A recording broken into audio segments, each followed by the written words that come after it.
All right. In today's episode, I am going to stack rank my 7 foundational health habits. Now, I've said this a lot of times, and I'm going to say it again. Building consistency with these 7 foundational health habits is going to be the key to you feeling and looking great. And yes, whilst each habit individually is going to play a part in that, that isn't really the secret to them. Their power is in how they literally rebuild you as a human being, almost like an operating system reset. You can forget about being someone who is tired and anxious and is prone to skipping workouts and eating foods you know are bad for you. If you can nail these foundational health habits, they are going to turn you into someone who at the core is strong, capable, and disciplined. And you're going to find yourself to be someone who is able to make the right choices in life going forward. The right choices not only with your training and your nutrition, but also in all areas of your life. Now, having said all of that, these 7 habits are not created equally. Some are even more foundational than others. So today I'm going to stack rank them in order from 1 to 7 and in order of importance and impact. So, drum roll at the top of the list, undoubtedly sleep. So I often will call all of my foundational health habits, or I will refer to them as the base of my pyramid. But actually, when I think about it, sleep could easily be the base of my pyramid, and the other 6 habits could sit on top of sleep. And that's because when I have bad sleep, my life really, really quickly starts to fall apart. I get drawn to skipping training sessions, I walk less, I overeat, I don't think as clearly, and my mood is just always going to be lower, and I'm more anxious and irritable. And here's a good example of that. I usually sleep over 7 hours per night. And last year, I went on a camping trip and I got 2 consecutive nights of sleep that was really low quality and was under 5 hours per night. And I found the 2 weeks after that camping trip really, really hard. And it goes to show just how a breakdown of sleep can quickly cause things to go off track. And there's just an overwhelming amount of evidence now that sleep has a huge impact not only on your physical health, but also on your cognitive and your emotional health. And there is evidence that for every 5% decrease in REM sleep, which is your high quality sleep, there's a staggering 13% rise in the probability of death. And I'll put that study in the show notes. But look, here, sleep is everything. You have to nail it, and you have to make it a non-negotiable in your life. I work harder on this habit than any of my other habits, and that's why it easily sits as number 1 for me. So that's number 1, sleep. Number 2, and it was a kind of close second, is alcohol. Now, I'll start with the obvious. Alcohol is undoubtedly bad. It's literally a poison. And there is evidence that drinking more than 5 drinks per week is associated with a shorter life expectancy. And in fact, even a casual drinker of somebody that just drinks a couple of drinks per night, that can actually lead to a 4 to 5 years shorter life expectancy. And that's over 5% of your life. And I'll put that study in the show notes too, because it also links to all sorts of diseases and cancer, etc., etc. So outside of the actual evidence though, my own experience with alcohol is it's been a bit of a roller coaster, and I eventually had to cut it out of my life. Now, similar to sleep, when I would drink, everything would predictably go off the rails. And I just found it much, much harder to make the right choices in life after a night of having a few drinks. Now, the other really clear data point for me was the relationship between drinking and the stats in my health wearable. So I wear a Whoop, the new Whoop MG band. And when I would drink, even just a couple of drinks in an evening, when I would wake up, my metrics on my Whoop would be utterly in the tank. I would always wake up to red recovery, a very high resting heart rate, a massively reduced heart rate variability, and my quality of sleep, the amount of sleep I got was probably okay, but the quality of my sleep was also really, really poor. I would have most of my sleep in light sleep. And it was just a gigantic eye-opener for me, because it's not like Whoop knew that I was drinking. I didn't fill it out in my journal or anything like that.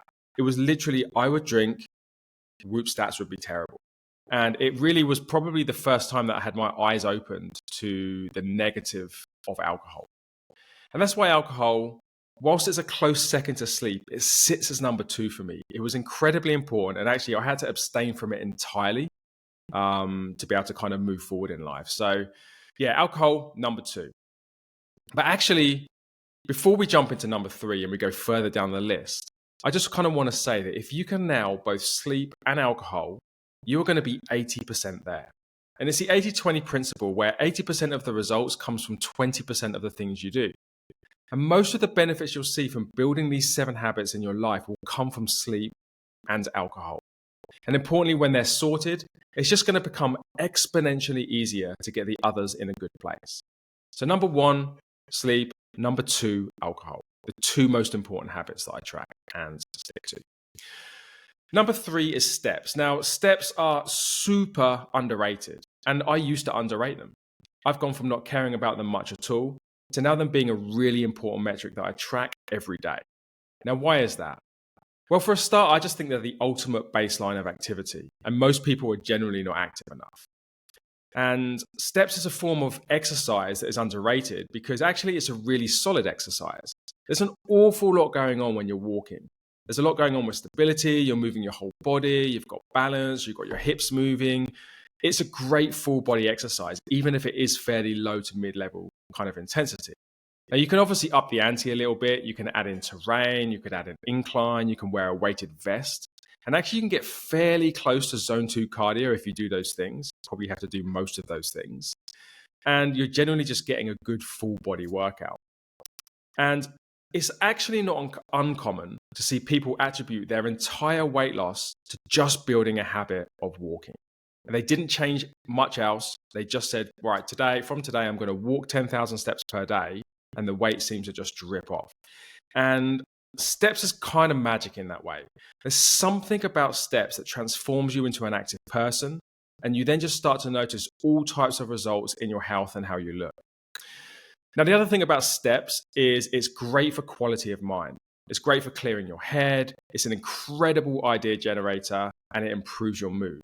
And there's a great quote from a guy called Dan Go that said, you're always a 15-minute walk away from a better mind. And I find that to be so true.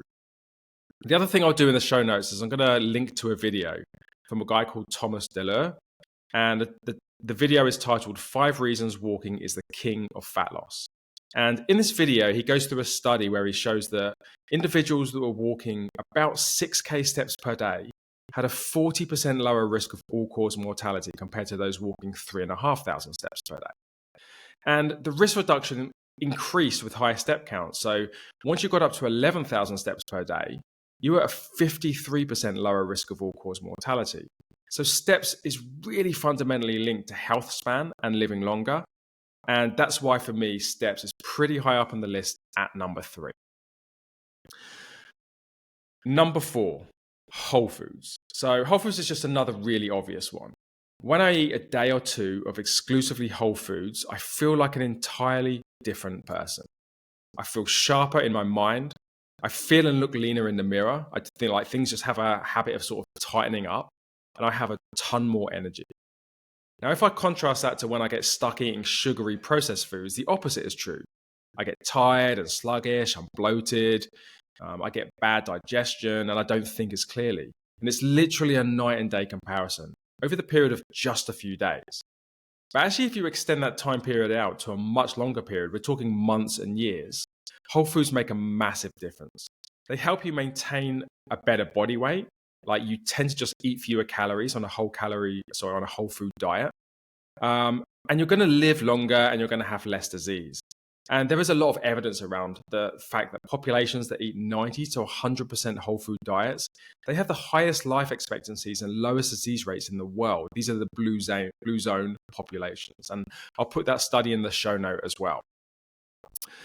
So again, it's easy to see how whole foods will help you look and feel better and live longer. And that's why it's pretty high up on the list, and it's number 4 for me. Number 5 for me is protein. So I hate to see protein so low because I'm a big advocate of a high protein diet. And I think most people underestimate and actually undereat protein. But it also, I guess, goes to show how important sleep, alcohol, walking, and whole foods are, that protein has to come below those 4. Now, why is protein important? Well, building and keeping muscle has to be an important goal of yours.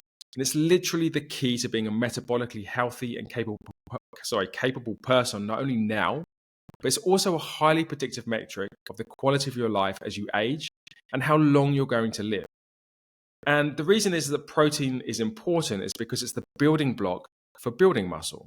So if you eat low amounts of protein, you are literally going to be blocked from gaining muscle, and actually you're going to lose muscle quite quickly as you age.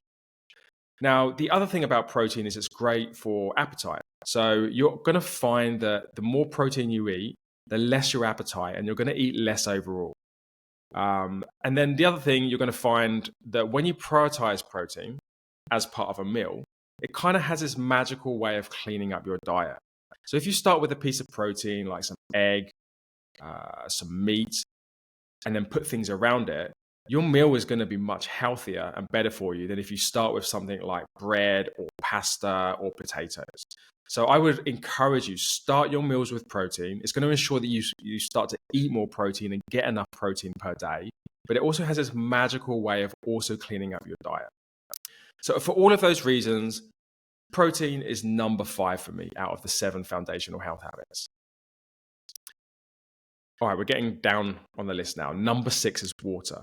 So even slight levels of dehydration can make you feel fatigued and give you brain fog. But when you're well hydrated, you're just generally going to feel sharper, you're going to make better decisions, and you're going to be clearer headed. There's also a case that when you're well hydrated, you're going to perform better in the gym. So you're going to get more bang for buck for every hour you spend in the gym. And even though we're not trying to win the Olympics here, every little bit helps, right? So staying hydrated is basically going to mean that you feel sharper, you're going to have less brain fog, and you're going to perform better in the gym. And that's why it's really important to make sure that you drink enough water and that you're well hydrated throughout the day. Last and bottom of the list, number seven, is caffeine. And again, it's one of those that I hate to see last, but one of them had to be last. And I guess there's just no two ways about it. The other 6 are more powerful than caffeine. Having said that, I still care a lot about caffeine as a foundational health habit. And the main reason caffeine is in there is because of the relationship it has with sleep. And it's proven to interfere with the quality of your sleep, which, as I explained early on in the video, is super important to how you feel and your health. Now, caffeine has a quarter life of 10 to 12 hours. And what that means is that if you have a coffee, let's say at midday, you can still expect about a quarter of it to be in your system at midnight. So it's kind of like just nailing quarter of a coffee and then going straight to bed, which isn't smart. Most of us wouldn't actually do that. But actually, inadvertently, most of us are doing that if we're having coffee at 1 or 2 or 3 p.m. in the afternoon. And there's a lot of evidence that drinking just 1 dose of caffeine in the evening can decrease the amount of deep sleep by 20%. And to put that into perspective, you would have to age 15 years to get that type of degradation of sleep. So the main reason that caffeine is at the bottom of the list, though, is that it doesn't actually seem to impact me much personally. And I think that probably is just because of my personal tolerance, either that I've built up to caffeine, or maybe I think some people are more tolerant of caffeine than others. Having said that, I like to have it on there because of how important sleep is, and it holds me accountable for respecting caffeine. I just don't want to be somebody that is just casually drinking coffee at 4 or 5 p.m. in the afternoon, because I know that actually down the line it is ultimately going to affect my sleep, even if I have a pretty good tolerance of it. So that's caffeine number 7. And that is the 7 foundational health habits.